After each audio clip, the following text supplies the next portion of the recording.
अरे सम्राट चौधरी हरामी, कुत्ता हरामी के औलाद। अरे तोर बेटा मरी रे हरामी, तड़प तड़प के तोर बेटा मरी, देख लिए।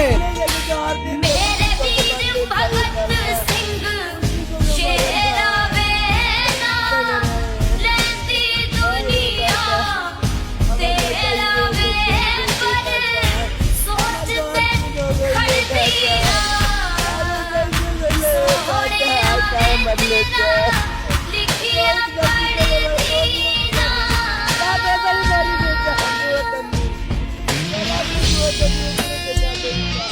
समाज का जानते तो थोड़ा पानी ना मिलता, तेरा बेटा का पानी नहीं लिया, न तोरा मिले पानी। सवाल के मुँह बता, माता की बदुआ बाप और के रही, देख लिया बाप, पर के करी, एकदम परी बदुआ बता, एकदम परी, कैसे माता जी के जान ले बता।